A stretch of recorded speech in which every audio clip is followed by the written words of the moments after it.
Hi everybody, it's JT from the CC and JT Amateur Art over there at CC. Hello. Hi, hello. Gosh, we missed you. It's been 2 weeks since it's just sat down, the three of us just, sat down and talked to each other.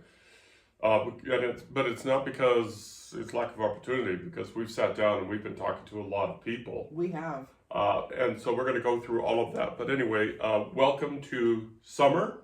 Yes, it is officially summer now. And welcome to the second to last day of June, Right. June 29th, 2025. And boy, we've just been cranking out the work-related stuff. Retirement, we are looking forward to the day when we can retire because We are retired.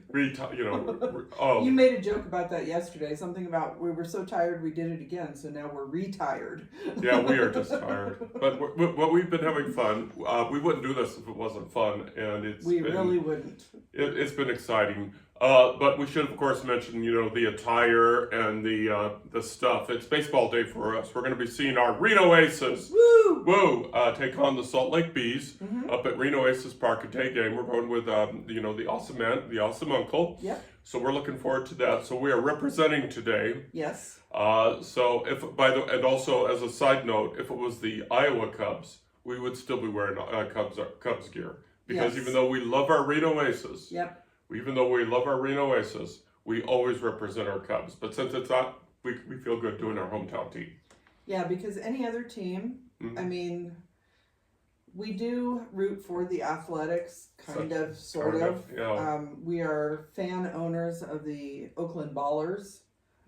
So, very minor fan owners of the Oakland Ballers. So it's not like we don't root on other teams, but if the Cubs are The team. we are the Cubs fans, because that's it. We're just Cubs fans. Because as you can see, we have Harry. JT has Harry, I think, every week now when we Let's do get our some podcast.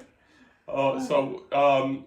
And if our energy level seems a little bit off today, We're it's wonky. because we did our first super public book signing yesterday. That was our third book signing, But it was our first solo book signing. So previously we'd done one more book. One more chapter. One more chapter in Reno, and we did the Nevada State Museum, and those were just kind of warm-ups. We had fun.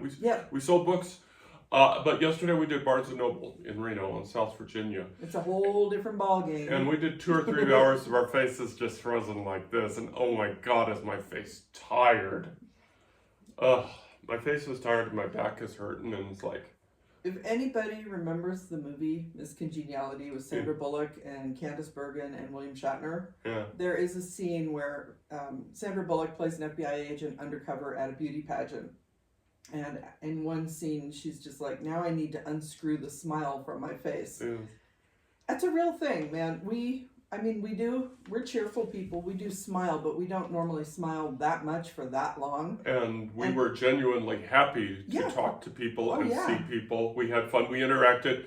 There was a family there, so cute. There was a family there, 3 of them, all of them wearing shirts from Queen, which we also like to represent Queen, but it was just so cute. And he must have been like 4 or 5 years old. No, I think he might have been closer to 7 or 8. He was a little bit older, but he was... smaller than kids at that age in our family for sure, but they were adorable, and I ran into them. I had to wander off to do something else and ran into them somewhere else on the other side of the store, and actually as they were leaving too, they didn't come to us because I think they were looking for kids books in particular, and we haven't written any, but as they were leaving, he kind of looked back and gave us a shy smile and a wave. It was so cute. So many cute kids there. So many cute kids. I saw something that I hadn't seen in northern Nevada yet. Somebody else wearing a cochlear implant. And this was young, maybe about 10 to 12 years old. Yeah, he was preteen for sure. And he's dual implanted like me, so we had a bonding moment because I had never seen another cochlear implant in Reno yet. So that was cool. So lots of fun at Barnes & Noble. We hope we can do it again. Shout out to the book manager for letting us do this. I don't know if he has a public face, so we won't say his name. But we'll respect that. But the professionalism of the entire Barnes & Noble staff welcoming us and accepting us, it was very cool, and I felt comfortable. Well, and the other thing was some of the sales associates, as they were walking by doing their thing, they say hi, and they're very cheerful and friendly. And anybody who does these type of events, if you have a stand-up banner, you know that they can be a little bit weird sometimes. And we stood it up for the first time when we got it. It worked just fine. But ever since, we can't seem to quite get it balanced just right. So the manager and one of his associates went out of their way to make sure it was secure so that it wouldn't flop over. I mean, we could have easily just said, well, put it away. It's too much of a hassle. But they were very helpful. So we appreciate them supporting us like that. And I think one thing that anybody who sat at a table to sell books has noticed that sometimes people have this blindness, and it was just so much funny because visualize walking into a store. It doesn't matter if it's Barnes and Noble. Walking into a store, and then you look at I want to say 45-degree angle to your right as you walk in, and that's where we were sitting. Yep. And so many people were just going this way. And just out of their way not to avoid us. Or when they would look over that, it would be just like... over. Just look out. It's like... Oh, yes. And I get it. I've done that. I get it. It's uncomfortable. I don't want to single them out. What I want to do is I want to single out the other people that went out of their way. Not everybody who came over sold books, but people who waved at us, people who saw us. That is so gosh darn polite. I get having the blindness because we are accosted by things all the time. We're confronted by things all the time, so you sort of have to have a kind of blindness to, maintain yourself. So I'm not dissing those people. No. What I'm saying, the people that made that effort to come over and see us, we did sell books. So we thank those people, but I think more importantly, it's the people that went out of their way to see us. And I have to say that a couple of people that did come over and buy books, there was one gentleman in particular. Very, very friendly, very outgoing. He specifically came over and said, I try my best to support indies, and he was very effusive and friendly, and it really brought us out of our shells because obviously we're introverts and we're nervous, and we were doing our best with those smiles, trying to make sure that we were making everybody realize that we were approachable at least. But he went out of his way and he talked to us about the books. He asked for recommendations, and he took one and actually carried it around the store while he did his other shopping and went and checked out and came back and got an autograph. So it was an extended. He came back to make sure that he was done before we left so that he could get his autograph. And then there were a couple of women from Germany who I kind of narrowed in on them, and I mentioned them to JT because I saw they were examining books on the tables very closely. So I could tell they were looking for something in specific, and I was thinking if they don't come over here, we might want to try to get their attention, at least to chat with them, because they were very interested in books. But they came over on their own, and they were in the area for a retreat. So they couldn't buy a lot of books because they needed to carry them in their luggage, and we all know books get heavy pretty quickly. But I had a fascinating discussion with one woman about kind of the philosophy behind writers and writing, and how we take in all these different stimuli in our lives and then we regurgitate them, but with our own perspective. She's a fascinating woman. So one of them bought a copy of Sheriff, which, you'd think Europeans, especially people in other countries, but specifically in Europe, they don't have like a lot of Wild West type of areas. So I think they'll probably enjoy Sheriff. It's a much different environment from what they're used to. It was such a long conversation. Her associate partner, whatever, I had to grab her and drag her out of it. Yeah, they had to leave, obviously. They were probably on a schedule, but I just, those are the kind of interactions that we really enjoy. That's what really feeds us, because we do this, we write because we love writing. But talking to people who are like-minded, who love to read and write, and the one German woman I spoke to, she said she didn't feel like she could write because she didn't have a message. And I could understand where she was coming from. I tried to interject that, everybody's got a story, but we had such a deep discussion that we didn't even get there. So it kind of feeds your soul, I think, to actually interact with people who may read your books someday and really enjoy them. And that's what we're looking for. We're looking for like-minded people who will enjoy reading what we write. And that's why we've been doing these events. And if you missed us at Barnes & Noble yesterday, just Saturday, July 5th. Yes. July 5th. what us old folks call Shopper Square is now the Reno Public Market. Reno Public Market, which is, downtown Reno, well, not downtown Reno, but the Midtown. corner of Plum and Virginia. Our town is going to be having a literary event of independent writers. There's going to be 25 tables there. 25 tables of people that we've interacted with, of people that we've interviewed, which I'm going to segue here in a second. Just all sorts of independent writers. So come on down and really, folks, there's some really good books down there, and and we really would like to talk some more. Yes. But so we have another signing event again. Intersection of Plum and Virginia, Right. the old Shopper Square area. I'll be interested to see, because I have this vision of Shopper Square, so it'll be interesting to see what the It's new been place is. completely renovated, and also that event will run from noon to 3. Yeah. And there, as JT mentioned, there are 25 authors. 25 tables. 25 tables. Yes. 25 tables, because obviously we have a table, but we're 2 authors. Mhm. There will be, I guess, I'm not sure how it's going to go, but there will be discussions. Mhm. I think some of the authors may get up and speak about what they're doing, or I don't know if there's going to be maybe a Q&A session. It is being hosted by Reno Public Market as the facility, and we appreciate them for doing this. But it's going to be, I guess you'd call him the master of ceremonies, is Bill Brown.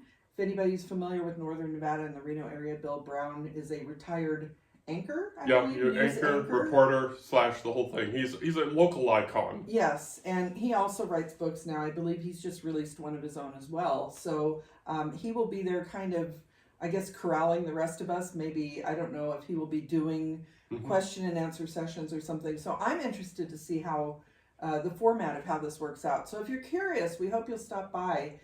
Like I said, we'll be there from noon to 3. It is one of the Artown events. So starting on Tuesday, July 1st, if you look, I don't know, maybe we can find a website for Artown. Yeah. They have something going every day in July, music, performances, like plays, dancing, visual arts. It is just painting, fantastic to be a part of this, to be involved Yes. in this. It's just amazing, and we definitely thank Mr. Brown for corralling us, cat herding. Yes. Cat herding 25 tables and maybe up to 30 different writers. So it's going to be pretty amazing. Pretty Yes. amazing event. Kind of being the mediator, I guess, between us and Reno Public Market. And I think my understanding is if you don't make this one, there may be another event in the fall. Obviously, it won't be Artown, but there may be another author event for Northern Nevada authors. So please, if nothing else, follow along on our website and social media. We do put out more information as we get it. So that might be the easiest way to keep track of what's going on with at least us. And we have tried to post some other events, even if we're not involved in them. And so just, if you follow along, that would be awesome. We've been, we keep saying this. We've been busy, and so there's lots of things that's been flying by. June flew by. Yes. You probably know, if you've been following along with us, you certainly know if following along with us. But if you're new to the experience, what we did is we've been doing podcasts now for years. Just 2 of us, just talk about independent writing, talk about Like this. publishing, and this is actually some of my favorite kind of interactions on the podcast, because sometimes it's just nice just to sit down and just talk. We did over 200 episodes of this. Then About 230 maybe. Yeah, then we made the decision to open up the doors and start doing interviews. And those have been incredibly fascinating, though I kind of miss this one-on-one because it's for us, it's low stress compared to those. Yeah. But I am really, really enjoying those interviews. And so in June, we did like 5 interviews for the Nevada Author Network, which is our partnership with Sierra Arts Foundation. And we did interviews for this podcast, starting with, and my brain just spaced on her. Jackie Turner. Kendall Brown. We started with yes. Kendall Brown on June 4th. Right. I was thinking that Jackie was our guinea pig. So we did Kendall Brown, who fantastic dog trainer, fun author, fun person. Fellow Carson City resident. Teresa Breeden, who with the Nevada Author Network, who did an old school Reno Rhinestone. No. You're confusing authors. What? That was Elaine Sargent. That was Elaine Sargent. Yes. I'm sorry, Teresa. Teresa was falling. Yes. Teresa was falling. And then we did Sue Dugan again for the Nevada Author Network. And Rich Moreno, Rich Moreno, another Northern Nevada icon, who's written so many books about Northern Nevada history, backyard traveler. If you've spent any time in the Reno Sparks area, you've heard those two words together. I don't know if it's still published in the actual newspaper. I'm pretty sure it used to be. He does have a long ongoing blog that is a backyard traveler, even though he's not currently living in Nevada. He's in Washington State, I believe, but he has great insights into history. He recently released a book called Frontier Fake News, which talks about people like Mark Twain, because there was a lot of hoaxing going on in those days. Mark Twain was very fond of hyperbole and stretching the truth quite a bit. So he writes about things like that, and it was fun to catch up with him because we did work together at one point. I worked with him when I was with the Nevada Commission on Tourism, and he was the publisher of Nevada Magazine at the time. So I worked as the receptionist, and even though I worked specifically for tourism, I was at the reception desk on the same floor as Nevada Magazine. So it was a lot of fun catching up. And of course, Susan Morgan Williams, who did this fascinating work, Bull Rider. And I'm not going to steal her thunder because I'm afraid I'm going to misdescribe or misstate what this book is about. But it's a complex story about using the rodeo life to heal from wounds, and I really want to dig into that. And we have a whole bunch of interviews already in the can, or we have scheduled. We're hoping to get Jackie Turner back on. She was our very first interview that we did as a test. For our regular channel. So we hope to get her back on. We did a great interview with Dr. Deb Kosman. That was fascinating. And Linda Bailey, another Nevada Author Network interview, where we talk about her spicy romance, and we picked up a phrase which still continues to make me laugh: kink coach. Yeah. You'll have to listen to the interview. But it wasn't a graphic interview. No, it wasn't. She writes graphic books, but it wasn't a graphic interview. No, it was a very fun interview. I enjoyed that one. And I enjoy all of them, honestly. And Joel Flanagan Graneman, who I finally pronounced his name right. Good job. I just messed it up during the interview, but Joel, if you're watching, what? He was fun. He had the cat. Yeah, he had the cat, and he is a fantasy writer, and his books, his covers are works of art, but his books are just intricate, and I keep using the word fascinating, but they really are. So we're learning so much, and we have more interviews scheduled to come up, and we're really enjoying those, and we're getting such a response to these interviews. What our original plan is to alternate it with our regular Sunday podcast. But we've gotten such a response. We are scheduled out to the end of August, and we're going into September. And again, it's June 29th. And so what we may do is we may just move them to, an every Sunday kind of thing, and we'll be doing this podcast as a one-off thing. But we're still in talking phases. But really, the things that we're learning and the things that we've talked about in these interviews, one of the most valuable things. I don't know if Cece feels this, is that sense is, oh my God, thank God we're not alone. There are other people struggling with the same things that we struggle with, and it's fun. Well, and we mentioned that we've spoken to at least one, probably more, that are kind of considered local icons, and even they struggle to market because there's just so much being released right now, which is great because there is so much variety. There's something for everybody. They are different, some of them are much more dense and it might have much more detail than another casual reader might enjoy. So, just the depth and the scope and the complexity or the simplicity of something, there's something for everyone out there. And it's just... Even if you're not, a full-time reader who's just eating up books, a day. Some people will read a book or two a day. Yeah. But that's their hobby. We have other hobbies, but it's just, it does reinforce that we're not alone. But since we're not alone, there are a lot of other authors out there trying to gain traction. And I think from the author side of it, we know the struggle to find your readers. And I don't know if readers feel that there's a struggle to find their authors. Yeah. So we're trying to bridge that gap. That's one of the reasons we're doing these interviews, is to hopefully expand everyone's reach to find more readers, because really it's great to get the books out there, and we're happy to finish them and have them all polished, and we feel proud of what we do. But there's kind of we feel a little sad if there's nobody reading them. Yeah, but you know, but that's just the state. The art. I'm in English here. That's just the nature of our business. We are in the business of selling feelings in a fake environment, and sometimes that's difficult. I do want to say though, I'm finding these interviews rewarding because you know, I know that we're dealing with the public faces of these writers, but they are still so nice.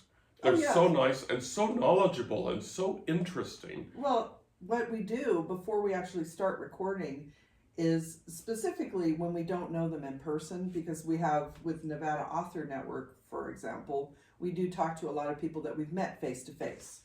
But some of the remote interviews that we've done, people across the country, this is the first time we're meeting them. So we'll have a little chat with them first. That way we get to know them, we get comfortable with each other, and we have to find a rhythm in the conversation. So by the time we hit record and get that public face going, we at least have made some kind of connection. And I think that's very valuable. So if you are a podcaster and you're considering interviewing people, it's good to find some common ground before you do hit the record button, because I think that really helps everyone in the long run feel more comfortable. Yeah, it's just been a very fulfilling, enjoyable experience. And if you're seeing, we just always ask is if you're seeing these podcasts and you see room for improvement in the amateur hour, and both productions are amateur. If you see room for improvement, please let us go. Let us know. Like maybe speaking proper English would be a good start. Well, we already did the caveat at the beginning of this that we're coming down off of the book signing yesterday, so we're both very tired. We have our coffee. I don't know if it's helping. I mean, I will say, of the 3 book signings, that was our 3rd book signing yesterday. Of the 3, yesterday was the most draining. It wasn't stressful in the moment. It did go very quickly. Nothing really went wrong per se, but since we are such introverts and we were basically the focus of attention as the solo authors, it was much more draining. And I crashed last night, and I still don't feel like I've recovered. But we're going to talk about even some more fun. We're going to talk about what happened on June 26th. June 26th was a very complex, fun day.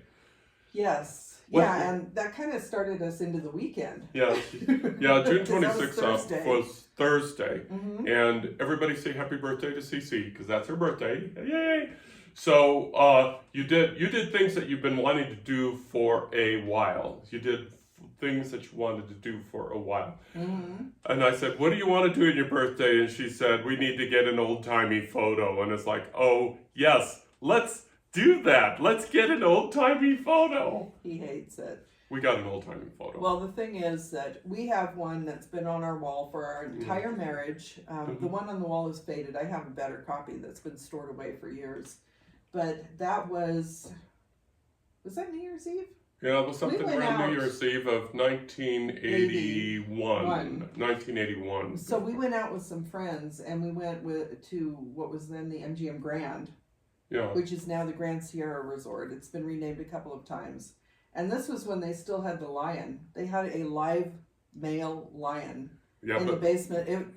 Different era. But we were in the basement there, and so we got the picture. There was an old-time photo studio. And that picture has lived with us for years. And for our entire marriage. Oh, boy. And then, so the person who wrote a book about Virginia City decided that on her birthday, and we're going to talk about what else happened on here in a second, we're segueing here, is we went up to Virginia City and got some old-timey photos. We actually, how many did we pay for? 2? We got 2, yeah. 2. We got 2 different poses. So 2 different poses. Yes. And so we had fun, and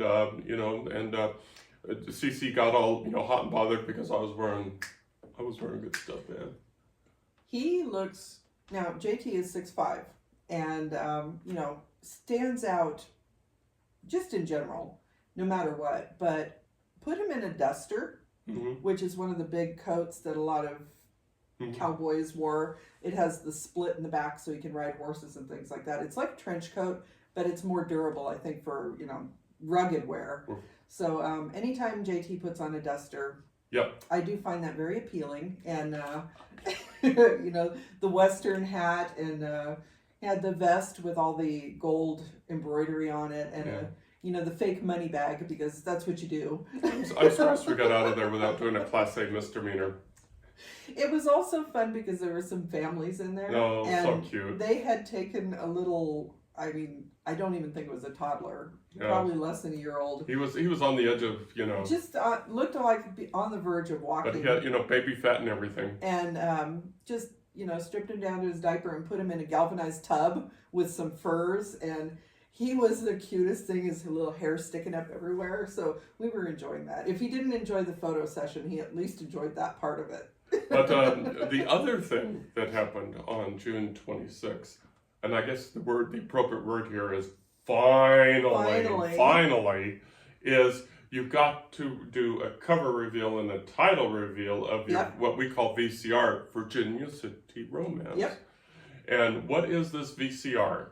So the book is called #Passion Restored, and that has been a challenge because formatting the book, I've had to change it in a couple of places. On the book cover that I did reveal for this, and I will have to give you the name of the artist who did my book cover. I do recognize him in the book as well. He did a phenomenal job on the cover. He took a photo that I took in Virginia City in January when we did our January overnight stay. He used that as the background and then added some elements to it. So I'm happy with how it turned out. It does have the hashtag on the cover, and it is book 1 of the Restless Spirits series. I do plan for 6 books in the series. It follows a group of paranormal investigators, and each book will focus on a different main couple. So the first couple is Angela Moran and Nicholas Sampson. Angela is part of this paranormal investigation group, but I am so relieved, I guess, at this point to have been able to reveal the cover and the title of the book. And so far, as with so many things we do, have not got a lot of response. I did get a couple of people who said they liked the cover. One of our fellow authors said she particularly liked the name of the main character, Angela, because she shares it. She actually was also on our podcast. She was on the Nevada Author Network podcast. Yeah, she's a lot of fun. Yeah, she's funny. Her books, she did The Buried Night, I believe. And beautiful cover on her book. Yeah, So that's another thing. When we have these connections, it's fun to go back and forth and kind of congratulate each other when we do these releases. But I hoped to actually give myself the birthday present of releasing the book, but it got bogged down in editing because our editors, Red Adept, thank you very much, have been very busy, and getting it slotted in there in the amount of time, I didn't quite plan ahead far enough. So it will be out on July 24th, 2025, which is JT's birthday. And it's just fun to do the creative process or creation process with CC as we take it from the bare bone words to the final product. Now the book is available right now for pre-sale on Amazon, and we do have some pre-sales. So thank you, people. Yes, thank you. It's people we don't know, which is always fun. It's always fun to sell books to people we don't know. Also, we love our family and friends. It's a little nerve-wracking. Yes, we did have family and friends show up and buy books yesterday, so thank you. But it's out there for pre-sale, and this week we're on Amazon, and this week we're going to work on migrating it over to the other platforms. So we haven't gotten there yet because it's just been it's still being edited in a way because CC still has to work on the final product to make adjustments so it can be released. So, but it is available for pre-sale. It will be available for pre-sale on the other platforms sometime this week, and we'll get that out there. But it's still, congratulations. It just must be a fantastic feeling to finally get that out there. Yes. And and along with everything else, she's already typing on book Book 2. So yeah. Book 3 is written, it just needs to be revised, and 4, 5, and 6 are planned, but they will be coming probably in 26 and 27 maybe. Yep. I can't believe we're thinking that far ahead. Yeah. I also have a standalone that I plan to release in October of 2026 that I need to complete. So JT's got Nevada Day this year. I hope to have Nevada Day 2026. And which is a good segue to talk about not only what's coming up on my side of the house, but something that we've learned from these book signings is Sheriff right here is easily the most popular book. Yeah, is easily the most popular book out of my catalog. So, and so we've ordered replacements already, so we're ready for Artown. But so I'm going to be releasing the 3rd book in the Sheriff series on the real Nevada Day, October 31st. So I need to get on that. In the meantime, the Serving Salvation series is coming to an end too. Books 1 and 2 are already out there. Book 3 is in editing, and our good friends at Red Adept yet again. Hi guys. So we're going to get those out too. And y'all may have considered at one time or another, why are they writing these books across genres and everything? And what it is we're writing for the future.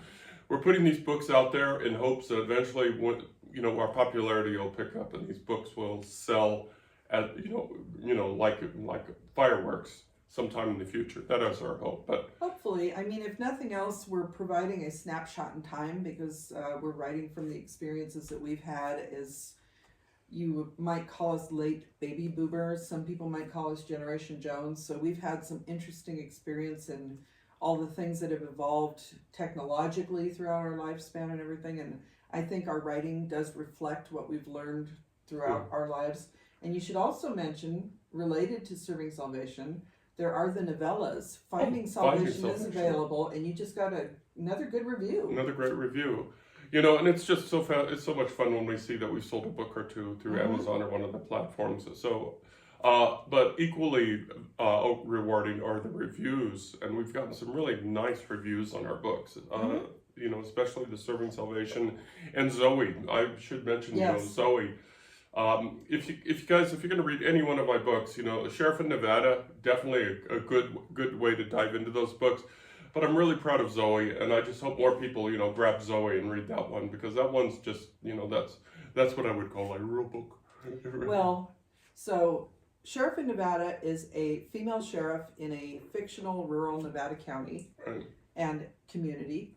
Zoe is a female FBI agent who is from the East Coast, and she comes to Nevada, so that's more of a fish out of water story.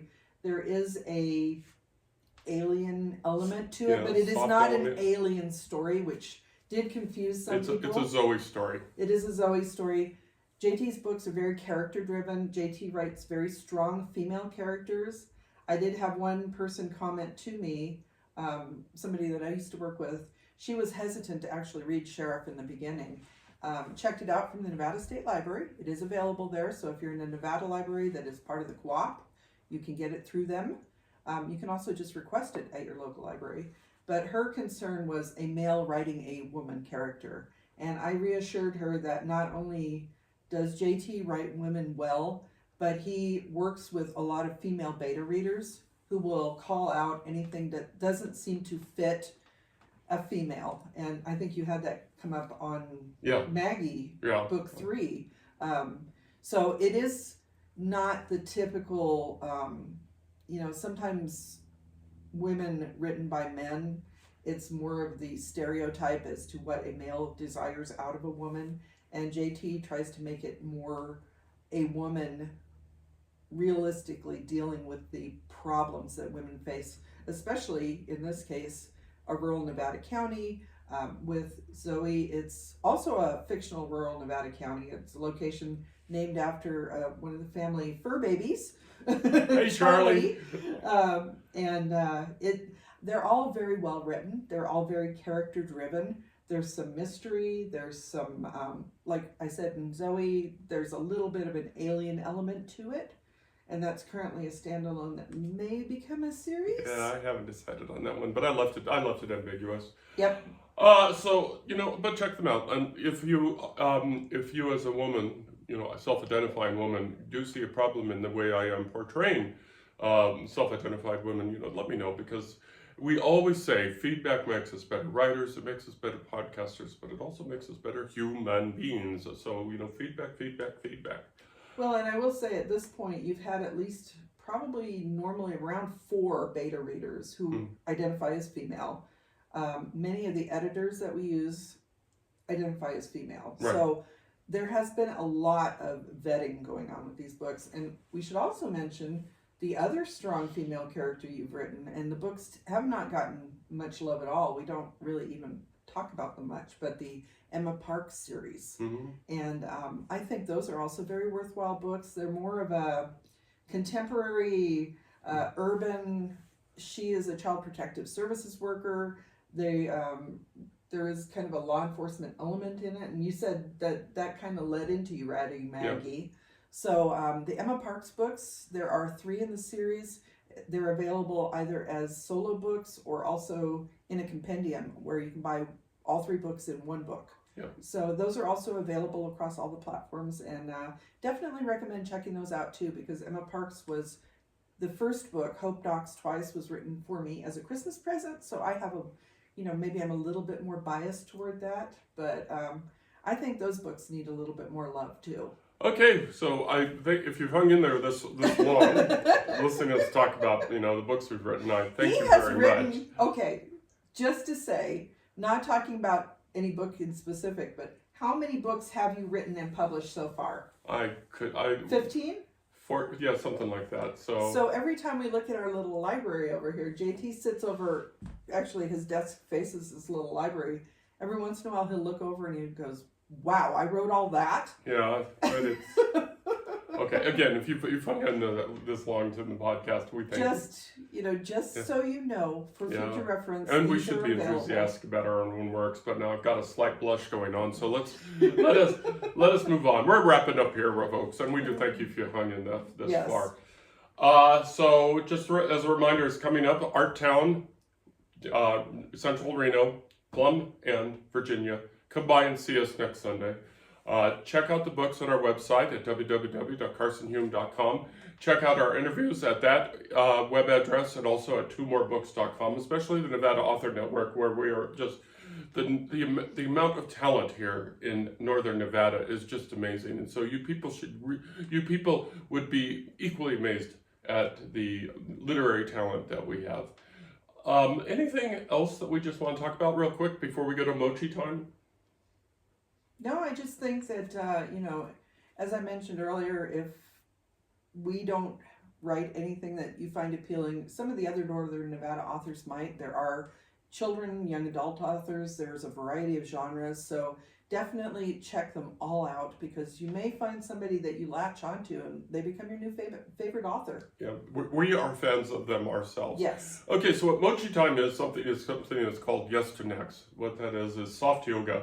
Chair yoga for the senior folks, and so we've sort of picked that up, and and it's the lowest level yoga possible. I don't want to say lowest, but and I don't want to say easiest, but it can be. There's a lot of resistance just using your own body, and when you haven't moved a lot, especially as sedentary writers, you get stiff.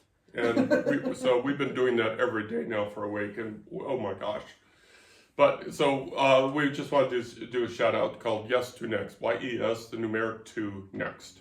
Yes to Next. And they have a cat called Mochi, a orange marmalade cat who likes to pop into their videos every once in a while. It's very cute. So when you're starting to feel the burn, the cat will wander in and you're kind of distracted by the cat, so you're still working out, and so that's why we call it mochi time. It's mochi time. So again, check us out at www.carsonhume.com or twomoorebooks.com to check out our podcasts and check out our books. And please come meet us when we do book signings. Anything else we want to chat about? I think we did a lot today. We did. We have a lot coming up in July too. So like I said, if you can, you can follow along on our websites. You can follow along on our social media. All of that can be found at carsonhume.com. That also does link to our online bookstore. So if you can't make it to an in-person event, if you're not in the area, we're happy to autograph. We'll chase you down and autograph your book. If you are in the local area and you want to order something from us, we might be able to meet you in a Starbucks or a public location or something and autograph a book for you, so you don't have to pay for the shipping. So we do have our books available other places aside from the book signings, plus all the other platforms. Yep. So please, check us out and appreciate it. Okay, we're done. Sitting over there, Cece. Over there's JT. Thank you for hanging in there this long. Y'all take care. Be careful out there. Love you lots. Bye-bye.